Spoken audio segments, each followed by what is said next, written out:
We're standing here in an orchard that just finished full bloom, and we're seeing the new foliage of the season. So we're focused on protecting the crop from weather and disease pressure and getting ready to set things up for our irrigation season that'll start in May.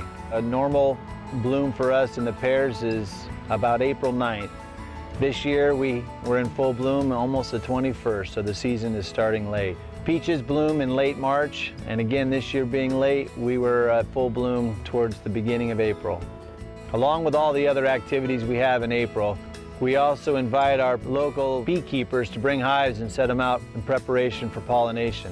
Of the 1,600 acres that we farm here, we have 1,350 hives delivered each year. They were set out about a week ago in preparation for the bloom that you see right now and are busy working with these warm days that we've had. Along with the pears here at Harry and David, we also grow our own peaches. There's about 55 acres spread out throughout the valley. And right now, the bloom is over, or it's at the tail end, and we're starting to thin off the small little blooms. By getting in this time of year and pulling off flowers early on, we maximize the sweetness and the size that we can deliver. April really is the prettiest month here in the orchards. We're in full bloom, the new foliage is out, the grass is all emerald green. It's kind of the wake-up call that winter is over and it's time to get busy farming. So the mood's lifted, the bees are moving, it smells nice and the birds are chirping, and we're prepared for another season here at Harry and David. Last year was a good year for us, and as you can see, we've got a nice bloom this year and we anticipate another great crop.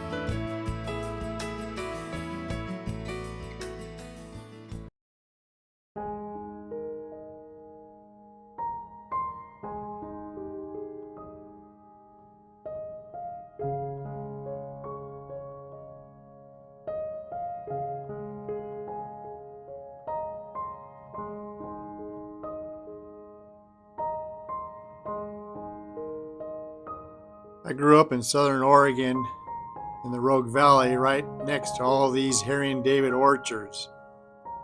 We had peach orchards, pear orchards, and cherry orchards, but mostly pear orchards, which is what Harry and David is famous for, their Royal Riviera pears.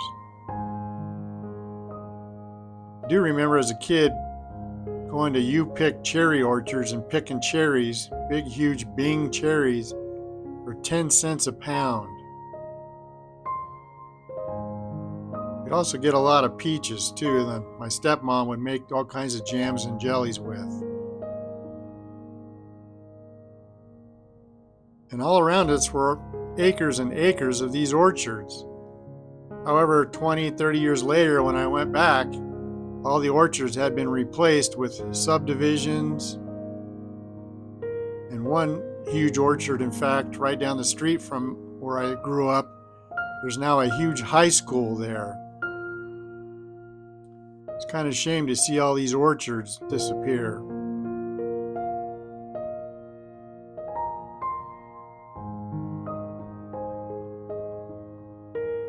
One of my first jobs I remember as a teenager, I was in high school, was to get up at 4 o'clock in the morning and go to the orchards and light the smudge pots. Smudge pots were used to heat up the air temperature around the trees that were in blossom so that the blossoms wouldn't freeze. It wasn't much fun being up so early and then having to go to school that same day. Smudge pots were eventually replaced by giant fans that would circulate the air throughout the orchards.